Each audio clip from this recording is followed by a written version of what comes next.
So we will be talking about macro lesson once again because as we are not very clear. आपने lesson plan का format भी देखना है, मैं format भी बता रही हूँ यहाँ पे, और लिखना क्या है वो भी बता रही हूँ। हिंदी पंजाबी में उसको क्या बोलते हैं वो भी बता रही हूँ, ठीक है जी। On your copy you have to divide your page like this.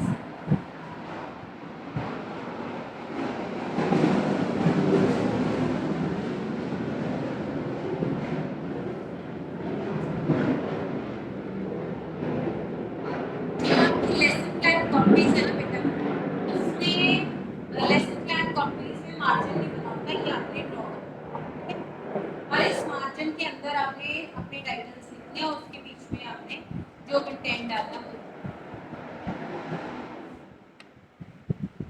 वो। पीटी रोल नंबर, विद्यार्थी अध्यापक का रोल नंबर, छात्र अध्यापक का रोल नंबर, उसको रोल नंबर ही बोलते हो, ठीक है। कक्षा या जमात, विषय, सब्जेक्ट विषय, टॉपिक उपविषय, समय कितना आपका 30 मिनट्स 40 मिनट्स, और यहाँ पे आपने लिखना था ड्यूरेशन में ये, और फोर्थ चीज देखो क्या लिखा है, डेट, ये चीजें आपने फिल करनी है, ये सारे लेसन में सेम रहेगा। उसके बाद पहली हेडिंग है आपकी जनरल एम्स, साधारण सामग्री, साधारण सामग्री। अब इसमें आपने लिखना है chalk board, normal classroom with general aids कौन सी है फिर, chalk board, duster, point. Second है इसमें स्पेसिफिक एड्स,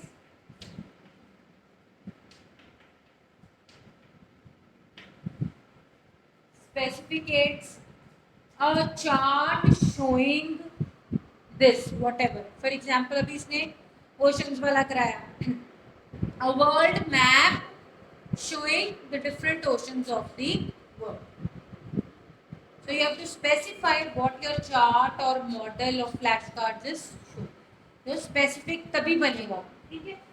नेक्स्ट इसके बाद general aims, these are those aims which are general for social studies from 6 to 10। इसमें आपने को मैंने बताया है कि सामाजिक शिक्षा में उनका जो रुचि पैदा करनी, सामाजिक चेतनता पैदा करनी, ठीक है, और पास्ट और प्रेजेंट के बारे में जानकारी देनी। तो ये आप अपनी टीचिंग ऑफ सोशल स्टडीज की बुक में सेकंड चैप्टर होता है AIIMS of teaching social studies, वहाँ से आपको कोई भी, मैंने बोला 10 to 15 बना लो, ये मैं लिखवा चुकी हूँ, वो तो नहीं दोबारा से लिखने की जरूरत। 10-15 मैंने आपको बताए हैं, वो स्पेसिफिक एम्स है, और सॉरी जनरल एम्स है, वो आपने अपनी कॉपी की फर्स्ट पेज पे लिख देने हैं, दोबारा से बार बार कॉपी में नहीं लिखने, ताकि आपकी इतनी स्पेस यहाँ पे बच जाए। ये बात मैंने क्लियर की थी, ठीक है जी। उसके बाद आपने नेक्स्ट लिखना है एक्सपेक्टेड, अनुमानित, बिहेवियरल, व्यवहारिक, आउटकम्स, अनुमानित व्यवहारिक परिणाम, ठीक है जी। इसमें आप the PT will after the completion of the lesson the students will be able to, parts marked होने के बाद फिर आप अपने 1 2 3 करके ऑब्जेक्टिव्स बनाओगे, महासागर के संकल्प को समझ पाएंगे, संसार के 4 महासागरों के नाम बता पाएंगे, संसार के नक्शे के ऊपर ये एंड में भी आप लेके जा सकते हो, नेटिव है ना, महासागरों को दर्शा पाएंगे, महासागरों के पानी की विशेषताएं बता पाएंगे, महासागर में होने वाली पानी की गतिविधियों के बारे में बता पाएंगे कि उसमें टाइड्स आती हैं, क्या आता है, जो भी आता है, ठीक है। और क्या था बेटा आपके इसमें लेसन में,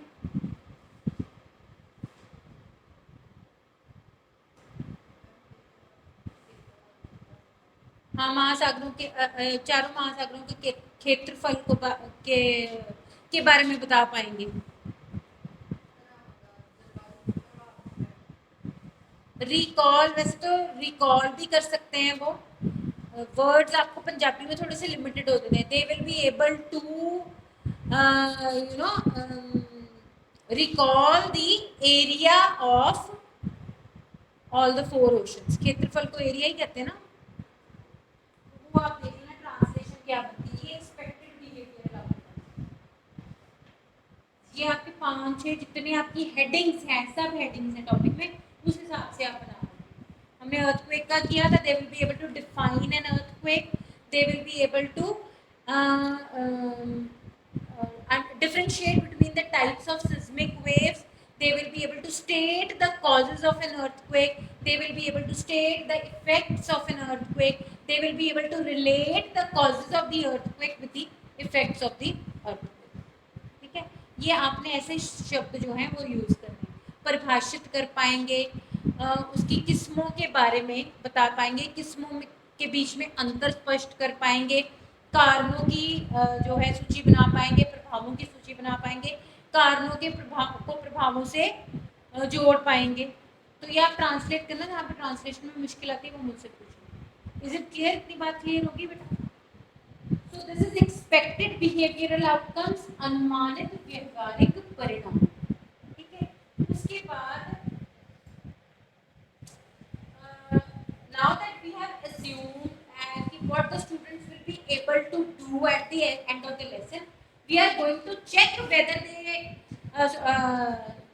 we are going to ask the questions. We have already assumed वो expect entry behavior लिखवाया मैंने आपको? नहीं, वो लिखवाना अभी यहाँ पे प्रवेश व्यवहार, एंट्री बिहेवियर। अज्यूम्ड लिखना, अज्यूम्ड भी लिख सकते हो, एंट्री बिहेवियर अज्यूम्ड लिख लो आप, अज्यूम्ड लिख लो। एंट्री बिहेवियर जो अनुमानित प्रवेश व्यवहार, अगर आपको वैसे लिखवा है वैसे भी लिख सकते हो। इसका मीनिंग ये है कि जब क्लास में आप गए थे, बच्चे आए थे क्लास में, स्टार्टिंग में वो कितने कॉग्निटिव, कोग्निटिव और अफेक्टिव लेवल पे ऑलरेडी थे, कितना ज्ञान उन्हें पहले था, कितने कौशल उन्हें पहले थे, और कितना इमोशनल उनका डेवलपमेंट हो चुका था। अब इस लेसन के लिए what we will assume, the PT will assume that the students of this grade, they already know about what? They know about the globe, they know about the map, they know about that there are large water bodies on the earth, yeah, there is division of earth between land and water, इतना सा उनको पता है। Globes के बारे में, maps के बारे में पढ़ चुके हैं। उसके बाद आप ग्लोब पे, मैप पे दिखाते हो इतना इतना 70% हमारा वाटर है, 30% लैंड, तो इतना उनको ऑलरेडी पता है। They know about their planet earth, its existence in the solar system.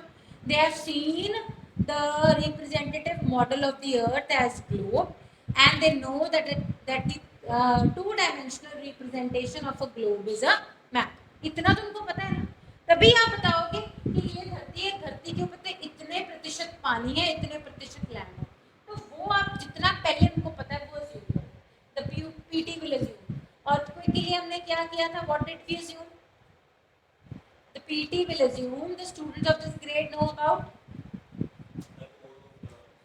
they know about the internal structure of the earth, they know about the primitive form of the earth, and they know about the agents of change which bring about the change on the surface of the earth। धरती के पूर्वले आकार बारे पता है, धरती के अंदरूनी बनतर बारे उन्होंने पता है, धरती के स्वरूप ਨੂੰ बदलन वाले दो कारकों बारे जानकारी है। अविनाश सो रहे हो? आते आते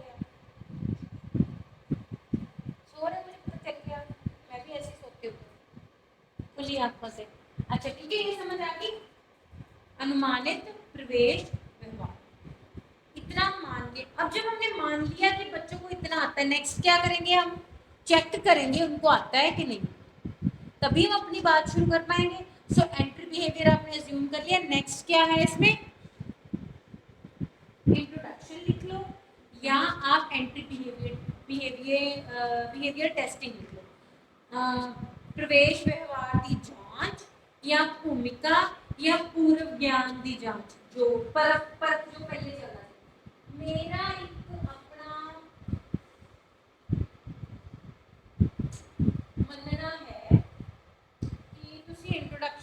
ब्रॉडर हो जाता है ਤੁਸੀਂ ਉਹਦੇ ਵਿੱਚ पीके टेस्टिंग कर सकते हो। मैं उस दिन भी ਤੁਹਾਨੂੰ ਦੱਸਿਆ ਸੀ ਤੁਸੀਂ ਭੂਮਿਕਾ ਸ਼ਬਦ ਲਿਖ ਸਕਦੇ ਹੋ ਭੂਮਿਕਾ इंट्रोडक्शन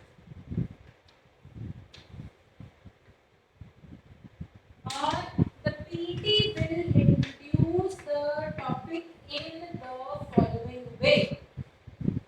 विद्यार्थी अध्यापक निम्नलिखित ढंग से पाठ की भूमिका बांधेगा हेड के ढंग नाल पाठ की भूमिका बनेगी। अगर आपने यहाँ पे अगर आपने सिर्फ 3 क्वेश्चन पूछने हैं और लेसन को शुरू करना है तो आप एंट्री बिहेवियर टेस्टिंग लिख इंट्रोडक्शन लिख के उसमें आप पीके टेस्टिंग कह सकते हो। इसमें मैंने जहाँ पे क्वेश्चन पूछा वहाँ पे मैं पीके टेस्टिंग लिख दूंगी। अगर मैं कोई स्टेटमेंट बोल रही हूँ तो वो स्टेटमेंट एज सच लिख दूंगी। विद्यार्थी अध्यापक बच्चों को कहेगा कि बच्चे ਤੁਸੀਂ ਜਾਣਦੇ ਹੀ ਹੋ कि ਧਰਤੀ ਸ਼ੁਰੂ ਤੋਂ ਐਦਾਂ ਦੀ ਨਹੀਂ ਸੀ, ਇਹਦਾ ਆਕਾਰ ਜਿਹੜਾ ਹੈ ਉਹ ਵੱਖਰਾ ਸੀ। ਇਹ ਲਾਈਨ ਤੁਸੀਂ ਬੋਲੋ ਧਰਤੀ ਦਾ ਪਹਿਲਾ ਸਰੂਪ ਕਿਹੋ ਜਿਹਾ ਸੀ। ਉਹ ਪੂਰੀ आप अच्छे से इंट्रोडक्शन बना सकते हो जिसमें कई पे क्वेश्चन है कई को विद्यार्थी अध्यापक ਜਿਹੜਾ ਹੈ ਉਹ ਚਾर्ट ਦੇ ਰਾਹੀਂ ਬੱਚਿਆਂ ਨੂੰ ਅੰਦਰੂਨੀ ਤੇ ਬਾਹਰਲੇ ਕਾਰਕਾਂ ਬਾਰੇ ਦੱਸੇਗੀ। बताया ना हमने इंट्रोडक्शन, याद है क्या थी इस लेसन की? कल you see the demo also, याद है? हमने यही पूछा था पहले नंबर के प्रिमिटिव फॉर्म अर्थ का कैसा था। बच्चे कहेंगे hot ball of hot gases. Answer नहीं लिखना, आंसर नहीं लिखना। आप घर से सोच के जा रहे हो कि बच्चे ऐसे बोलेंगे, पता नहीं बोलेंगे कि नहीं बोलेंगे। आंसर नहीं लिखना, wastage of energy, wastage of time. आपको पता मैं ये पूछूंगा और आप अनुमान लगा के चल रहे हो कि बच्चे ये आंसर देंगे। क्यों अनुमान लगाया? क्योंकि आपने पूर्व ज्ञान अनुमान किया है, आपने अज्यूम किया है कि उनको पहले से इतना आता होगा। तो हम मानते हैं कि बच्चे कहेंगे it was ball of hot gases, वो आंसर नहीं लिखना। नेक्स्ट फिर आपने थोड़ी सी स्टेटमेंट बोली, हाँ बिल्कुल ठीक बोल रहे हो, धरती पहले गर्म गैसों का गोला थी और ये धीरे धीरे ठंडा हो गई और धरती ने अपना अब वाला आकार ले लिया। अभी भी धरती बाहर से शांत लगती पर अंदर इसके हिलजुल होती है। अब इस बच्चे ने क्या इंट्रोडक्शन की थी? बेटा आप अपनी इंट्रोडक्शन बोलो, क्या बोली थी लेसन की?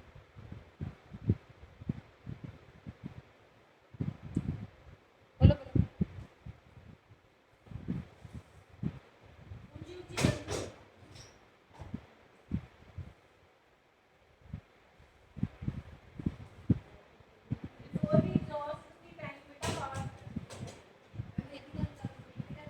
हाँ हाँ हाँ देखिए मुँह वर्ड वही चढ़ा है थोड़े मुँह ते पीके टेस्टिंग की।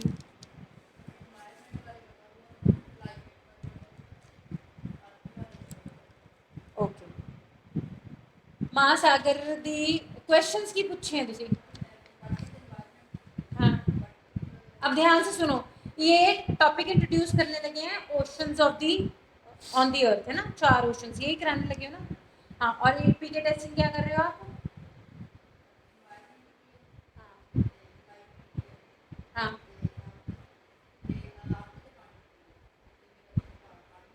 इसको इंट्रोड्यूस करके दिखाओ कैसे आप ये बोलोगे आज जैसी महासागरा बारे पढ़ाने।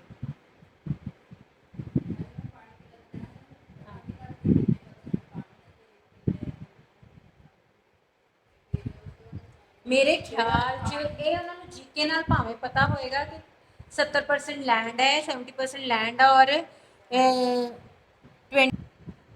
So once you have introduced the lesson, you come up to the last question where you say कि what do you call such an experience? जब आप बैठे चेयर पे और चेयर हिली अपने आप तो बच्चे कहते हैं इसको भूचाल कहते हैं। और आप क्या नेक्स्ट स्टेप करोगे? उप विषय की घोषणा। विद्यार्थी अध्यापक ये कह के पाठ की या उप विषय की घोषणा करेगी। बच्चों आज हम भूचाल, धरती के का अंदरूनी कारक, इसके बारे में पढ़ेंगे। Today we shall learn about earthquake as an internal agent of change. यहाँ पे आप पिछले 3 क्वेश्चंस को अगर समराइज करना चाहते हो जो आपने एक्टिविटी की है उसको कर सकते हैं, नहीं तो इंट्रोडक्शन में ही करो। क्लियर है बात की नहीं clear? Ultimately introduction should lead अपने आप to the step of announcement. उप विषय की घोषणा, अनाउंसमेंट ऑफ द टॉपिक। तो बेसिकली बेटा जो आपने क्वेश्चन पूछे थे वो क्वेश्चन एक दूसरे के साथ जुड़े नहीं थे ना, वो आपको महासागर लेके जाएंगे। आपने जो एक्टिविटी भी यहाँ पे की, ग्लोब दिखाया, चार्ट दिखाया, मैप दिखाया, क्वेश्चन पूछा, वो आपस में जुड़े हों और अल्टीमेटली एंड तक आप उसकी सहायता से ये बोल पाओ आज हम ये पढ़ेंगे। ये मेन है भूमिका भावना। भूमिका क्या है? पूर्व ज्ञान को नए ज्ञान के साथ जोड़ना है और जो भी उसके लिए करोगे वो आपस में भी जुड़ा होना चाहिए। Am I clear on this thing? ठीक है। नेक्स्ट इसमें है प्रेजेंटेशन, है ना? देखो कोई और लेसन है आपको बताने वाला। प्रस्तुतिकरण, प्रेजेंटेशन लिख लो। अच्छा ये देखो एक और लेसन है, फार्मिंग एंड इट्स टाइप्स।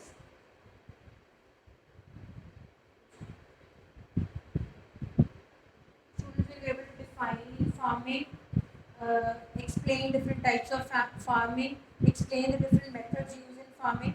ये बच्चों ने अंडरस्टैंड लिखा होगा कईयों ने, या आपने खुद भी एक्शन वर्ब्स यूज करने, एक्सप्लेन, इलस्ट्रेट, है ना, differentiate between different types of farming. और इसमें इसने प्रीवियस नॉलेज अज्यूम क्या किया है? हाँ, इसमें उसने अज्यूम किया है they know about the general agriculture, क्योंकि गांव के बच्चे आपके पास बैठे हैं, आप बड़ी सेफली अज्यूम कर सकते हो कि उनको एग्रीकल्चर के बारे में, अगर आप शहर में पढ़ा रहे तो भी उनको एग्रीकल्चर के बारे में पता है, या where do we get crops from ये पता है, ठीक है?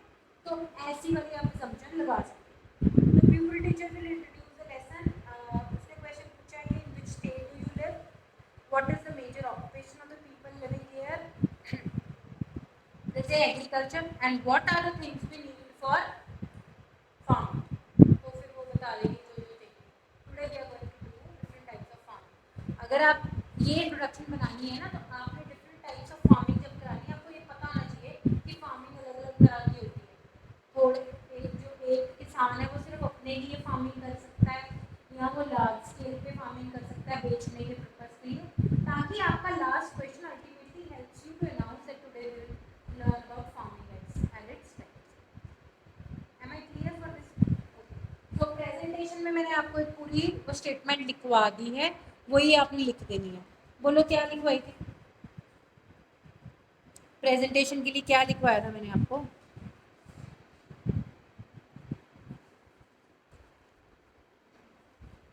The PT will introduce the will use lecture cum demonstration method। लिखवाया था। The PT will use lecture cum demonstration method for delivering her topic। आपने लिखा हुआ बेटा? बोलो।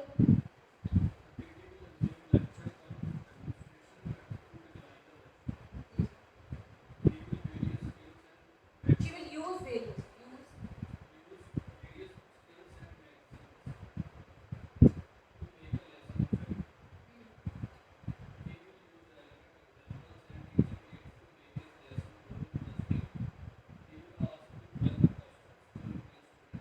she will ask developing questions to increase pupil participation and make her lesson more interactive। ठीक है जी, कुछ भी ऐसा जो आप उसके दौरान करना लेसन के वो प्रेजेंट। इतनी बात क्लियर है? क्लियर बेटा? उसके बाद आपके 3 कॉलम्स बनने हैं।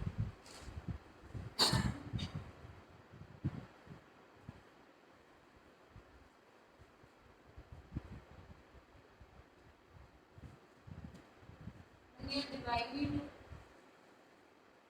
your page into 3 parts। In fact, this should be the larger column। ये 2 कॉलम्स बड़े होने चाहिए। यहाँ पे आप विषय वस्तु या कंटेंट लिखते हो, विषय वस्तु। यहाँ पे इस जगह पे ये मेथड मत लिखना, आप चेंज किया उन्होंने heading. प्यूपिल teacher PT and student interaction. छात्र की विद्यार्थी अध्यापक ते विद्यार्थियों की अंतर क्रिया।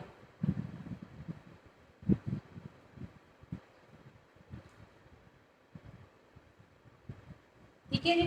और लास्ट में आपकी है चॉकबोर्ड पीटी स्टूडेंट इंटरैक्शन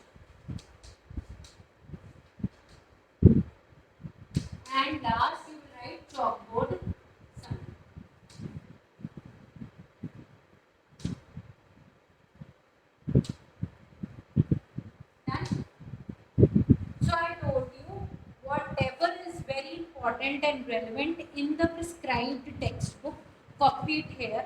ठीक है, जो भी बच्चों की किताबों में दिया हुआ है, बोर्ड की किताबों में, जो भी बोर्ड आपको मिला, पंजाब बोर्ड है या सीबीएसई, उस कंटेंट को आपने यहाँ कॉपी करना है। उसके बाद जो जो एक्टिविटी आप क्लास में कर रहे हो उसको यहाँ पे लिखना है। चॉक बोर्ड पे जो मेन पॉइंट्स लिखोगे वो यहाँ। अब प्लीज जो मैंने आपको लेसन प्लान्स भेजे उनका ये वाला कॉलम चेक करना, आपको आइडिया हो जाएगा। मोटे शब्दों में बता दूं, स्टार्ट आपने ऐसे ही करना है। The PT will develop the lesson in the following वे। विद्यार्थी अध्यापक निम्नलिखित ढंग से पाठ का विकास करेगा या करेगी। और ठीक है, छात्र अध्यापक जो भी आप लिखते हो, छात्र अध्यापक निम्नलिखित ढंग से पाठ का विकास करेगा। अब उसमें भूचाल की परिभाषा समझाएगा। परिभाषा sudden shaking and trembling of the earth, वो मेन पॉइंट आपने, क्योंकि बड़े बच्चे हैं 9th क्लास, आप ये देख लेना 6th को पढ़ा रहे हो कि 10th को पढ़ा रहे हो। 6th को ज़्यादा पीपी वर्क चाहिए, चॉकबोर्ड वर्क चाहिए, 10th को कम चाहिए, उस हिसाब से आप कम ज़्यादा कर लोगे। लेकिन मेन पॉइंट्स आप बोर्ड पे पैरेलल लिखते जाओगे जैसे जैसे वो कंटेंट में आ रहे हैं। कंटेंट में परिभाषा आई तो उपचार की परिभाषा समझाएगी। और यहाँ पे मेन परिभाषा में जो 2-3 की पॉइंट्स हैं वो बच्चों को, मान लीजिए ओके, लेटेस्ट अर्थक्वेक के बारे में बताएगी कि हुणे आए हुए फलानी थां ते आए हुए भूचाल बारे उदाहरण देगी। उदाहरण नाल वो, अब उसी उदाहरण में से आप जो एपिसेंटर का कंसेप्ट करा सकते हो कि इस ये जो भी भूचाल आया इसका एपिसेंटर यानी मैक्सिमम डिस्ट्रक्शन वाली प्लेस ये थी। फिर वो डायग्राम की सहायता से एपिसेंटर और सिस्मिक फोकस के बारे में बताएगी। क्या होता है एपिसेंटर, क्या होता है सिस्मिक फोकस, वो यहाँ लिखा हुआ है, आपने सिर्फ बताना है। She will explain the concept of seismic focus and epicenter, then she will explain the different types of seismic waves, और वहाँ पर types of seismic waves number 1, number 2, number 3, ऐसे आपका पैरेलल चलेगा। She will call a student and ask him to do something, she will ask the students what do you do, what, जो भी question, वो सारा आपने यहाँ पे लिखना है। कैसे क्लास में अंदर क्रिया हुई, इंटरेक्शन कैसे हुई, ये किया बच्चों ने, ये किया मैंने बच्चों से, ये करवाया, वो सब इसमें। प्लीज आप अपना खोल के पीडीएफ देख लेना, उसमें आपको मेथड वाला समझ आएगा। लेसन के इन बिटवीन सेक्शनल रिकैप्चुलेशन, ठीक है, जहां पे आपको लगता है आपने पहले 15 मिनट्स का लेसन पढ़ा दिया, वहां पे आप सेक्शनल रिकैप्चुलेशन, मध्य की दोहराई, मध्य की दोहराई हिंदी में है ना, वहां पे आप जितना आपने 15 मिनट में पढ़ाया उसके बारे में क्वेश्चंस या कोई fill in the blank, true false, जो भी आपको ग्रेड के लिए ठीक लगता है वो करवा। एम आई क्लियर बेटा? उसके बाद दोबारा से बाकी 15 मिनट का लेसन पढ़ा के फाइनल रिकैप्चुलेशन एंड उसकी जगह, फाइनल रिकैप्चुलेशन नहीं सॉरी, उसकी जगह हेडिंग चेंज करी है हमने, रियल लर्निंग आउटकम्स। फाइनल रिकैप्चुलेशन ही उसका मीनिंग है, लिखना आपने क्या है, रियल लर्निंग आउटकम्स। वही मार्जिन में जैसे करते हो आप वैसे ही लिखोगे। रियल को क्या बोलोगे, वास्तविक शिक्षक परिणाम, वास्तविक शिक्षक परिणाम, रियल, क्योंकि हमने पहले क्या बनाया था, एक्सपेक्टेड बिहेवियरल आउटकम, उसके पैरेलल क्या हो गया, रियल। क्या मैंने सोचा था और क्या हुआ, मैंने सोचा था भूचाल की परिभाषा बता पाएंगे, रियल में बता पाए, क्वेश्चन क्या पूछेंगे, डिफाइन अर्थक्वेक, अगर बता दिया बच्चों ने, इसका मतलब जो मैंने एक्सपेक्ट किया था वो रियल में बदल गया। Will be able to explain different types of seismic waves, what are the different types of seismic waves, what are the causes of earthquake. So parallel जो आपने एक्सपेक्टेड बिहेवियरल आउटकम बनाया है उसके पैरेलल आप questions बना लोगे, जो आपने अनुमान लगाया था उसको आप टेस्ट कर लोगे वो रियल में चेंज हुआ कि नहीं हुआ, उसको हम फाइनल रिकैप्चुलेशन की बजाय अब हम क्या लिखने वाले हैं, रियल लर्निंग आउटकम्स, और लास्ट में रैकर।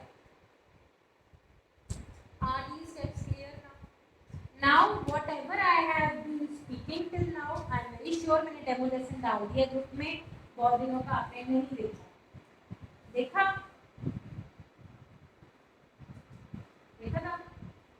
मैच करता है तो हम कर रहे हैं स्टेप्स के साथ। इंट्रोडक्शन क्यों नहीं समझ आई? मतलब ए मतलब अज गल कही है